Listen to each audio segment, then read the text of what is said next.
Kerala public service commission PSC അവസാനമായി publish ചെയ്ത ഒരു ലിസ്റ്റ് എന്ന് പറയുന്നത് അസിസ്റ്റന്റ് എഞ്ചിനീയർ ലിസ്റ്റ് എന്ന് പറയുന്നത് 30 ഡിസംബർ 2016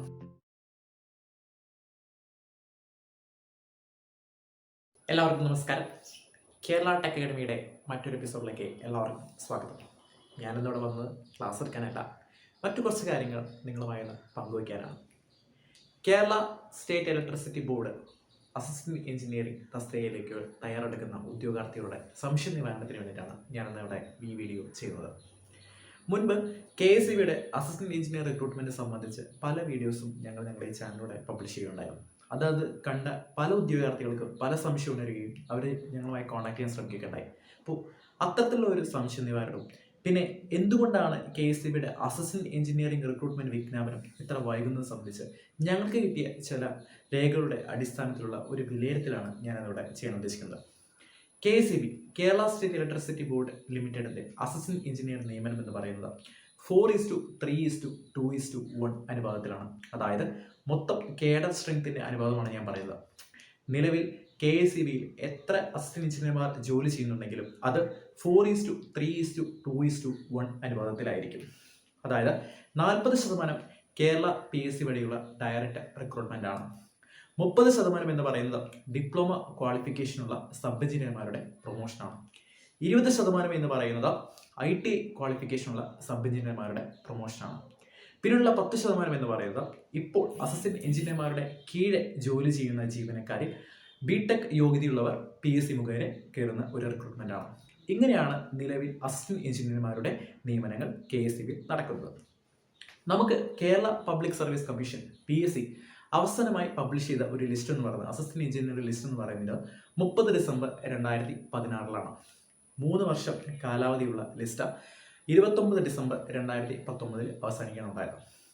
969 പേരടങ്ങുന്ന മെയിൻ ലിസ്റ്റിൽ നിന്നും 334 പേരാണ് റൊട്ടേഷൻ ചാർട്ട് പ്രകാരം അഡ്വൈസ് മെമ്മോ സ്വീകരിച്ചിട്ടുള്ളത്. ഇതെല്ലാം നിങ്ങൾക്ക് കേരള PSCയുടെ ഒഫീഷ്യൽ സൈറ്റിൽ കയറി നോക്കിയാൽ കാണാവുന്നതാണ്. എങ്കിലും ആ ഡോക്യുമെന്റിന്റെ ലിങ്ക് ഞാൻ ഈ ഡിസ്ക്രിപ്ഷൻ ബോക്സിൽ കൊടുക്കുന്നുണ്ട്.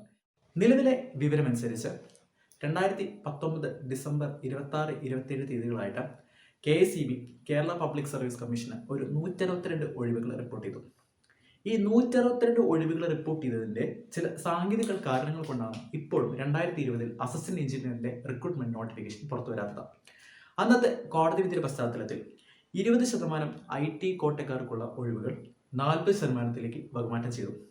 മാത്രമല്ല 2020 കലണ്ടർ വർഷത്തിൽ ഉണ്ടായേക്കാവുന്ന വേക്കൻസികൾ കൂടി ഒഴിവുകൾ കൂടി ഈ വേക്കൻസി റിപ്പോർട്ട് ചെയ്തതിൽ ഉൾപ്പെടുത്തിയിട്ടുണ്ട്.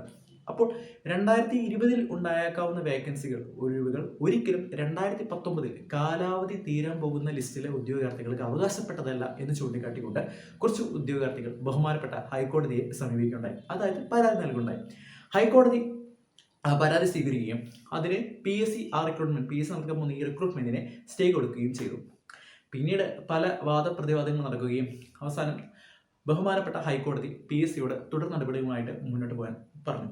മാത്രമല്ല 20% ITI കോട്ടക്കാർക്കുള്ള ഒഴിവുകൾ ഒരിക്കലും 40%-ലേക്ക് വകമാറ്റാൻ പാടുകയില്ല എന്നുകൂടി ഹൈക്കോടതി ഉത്തരവിട്ടുണ്ടായി. അപ്പോൾ ഇപ്പോൾ റിപ്പോർട്ട് ചെയ്തിരിക്കുന്ന ഈ 162 വേക്കൻസികൾ ഒഴിവുകളിലേക്ക് കുറച്ച് പ്രശ്നമുണ്ടാകും. അപ്പോൾ അതെങ്ങനെ റെക്ടിഫൈ ചെയ്യുമെന്ന് ചോദിച്ചുകൊണ്ട് KSEBയോട് ഹൈക്കോടതി ചോദിക്കുകയുണ്ടായിരുന്നു. അപ്പോൾ KSEB എന്താണ് ചെയ്യുന്നത് വെച്ചാൽ KSEB ഒരു സൂപ്പർ ന്യൂമററി തസ്തിക സൃഷ്ടിച്ചുകൊണ്ട് ഈ 162 വേക്കൻസികളും ഫിൽ ചെയ്യാമെന്ന് അല്ലെങ്കിൽ അതിലുള്ള റിക്രൂട്ട്മെന്റ് എടുക്കാമെന്ന് ഹൈക്കോടതി മുമ്പാകെ ഒരു സത്യവാങ്മൂലം കൊടുത്തു. അപ്പോൾ ഈ സത്യവാങ്മൂലത്തിന്റെ അടിസ്ഥാനത്തിൽ ഹൈക്കോടതി PSCയോട് തുടർ നടപടികൾ സ്വീകരിക്കാനായിട്ട് പറഞ്ഞു. അപ്പോൾ ആക്ച്വലി എന്താ ഉണ്ടായെന്ന് വെച്ച് കഴിഞ്ഞാൽ ഈ സത്യവാങ്മൂലം കൊടുക്കുന്ന സമയത്ത് KSEB കുറച്ച് സമയം കൂടി ചോദിച്ചിട്ടുണ്ട്. 31/5/2021 വരെയുള്ള ഒരു സമയമാണ് ചോദിച്ചിട്ടുള്ളത്. അതായത് 31/5/2021 വരെയുള്ള ഉള്ളിൽ ഈ 162 ഒഴിവുകളും ഫിൽ ചെയ്യാമെന്നാണ് ഈ KSEB പറഞ്ഞിട്ടുള്ളത്. അപ്പോൾ ഇതിൽ നിന്നെല്ലാം നമുക്ക് മനസ്സിലാക്കാൻ സാധിക്കുന്നത് വെച്ച് കഴിഞ്ഞാൽ ഈ 162 ഒഴിവുകളും KSEB ഫിൽ ചെയ്യും. അതും 2020 ഒഴിവുകൾ കൂടി കൂട്ടിച്ചേർത്തിട്ടാണെന്നുള്ള കാര്യത്തിൽ നിസ്സംശയം നമുക്ക് പറയാനായിട്ട് സാധിക്കും. അപ്പോൾ എന്തായാലും പെട്ടെന്നൊരു റിക്രൂട്ട്മെന്റ് PSCയോട് KSEB ഒരിക്കലും ചോദിക്കാനായിട്ടുള്ള ചാൻസ് ഇല്ല. അതുപോലെ തന്നെ 2020 ഒരു നോട്ടിഫിക്കേഷൻ വരാനായിട്ടുള്ള ചാൻസും വളരെ വിരളമാണ്. അപ്പോൾ ഇങ്ങനെയുള്ള സ്ഥിതികളാണ് ഇപ്പോൾ ഇവിടെ നിലവിൽ നിൽക്കുന്നത്. അപ്പോൾ 31/5/2021 വരെയുള്ള ഒരു സമയം KSEBക്ക് ഹൈക്കോടതി കൊടുത്തിട്ടുണ്ട്. അപ്പോൾ നമുക്ക് എന്തായാലും പെട്ടെന്നൊരു നോട്ടിഫിക്കേഷൻ ആരും വരുമെന്നുള്ള പ്രതീക്ഷ വേണ്ട. അതും അസിസ്റ്റന്റ് എഞ്ചിനീയറിനാണ് ഞാൻ പറയാൻ കാരണം, സബ് എഞ്ചിനീയറിനല്ല, അസിസ്റ്റന്റ് എഞ്ചിനീയറാണ്. എന്തായാലും പെട്ടെന്ന് ഈ റിക്രൂട്ട്മെന്റ് എല്ലാം നടന്നുകൊണ്ട് നമുക്ക് തുടർന്ന് വലിയൊരു റിക്രൂട്ട്മെന്റിനും വരട്ടെ എന്ന് നമുക്ക് ആഗ്രഹിക്കാം, നമുക്ക് പ്രാർത്ഥിക്കാം. പെട്ടെന്ന് വന്ന് പുതിയ നോട്ടിഫിക്കേഷൻ വന്ന് പഠിക്കുന്ന ഉദ്യോഗാർത്ഥികൾക്കെല്ലാം ജോലിയും കിട്ടട്ടെ എന്ന് നമുക്ക് പ്രാർത്ഥിക്കാം. ഇന്നത്തെ ഈ കാര്യങ്ങളൊക്കെ പറയാൻ വേണ്ടിയിട്ടാണ് ഞാൻ ഈ വീഡിയോ ചെയ്തത്. എന്തായാലും ഇത്ര നേരം ഇതെല്ലാം വിഷയം കൊണ്ട് കേട്ട എല്ലാവർക്കും നന്ദി. പിന്നെ അടുത്തൊരു വീഡിയോ ആയിട്ട് ഞാൻ വീണ്ടും വരും. Signing off, Kerala academy.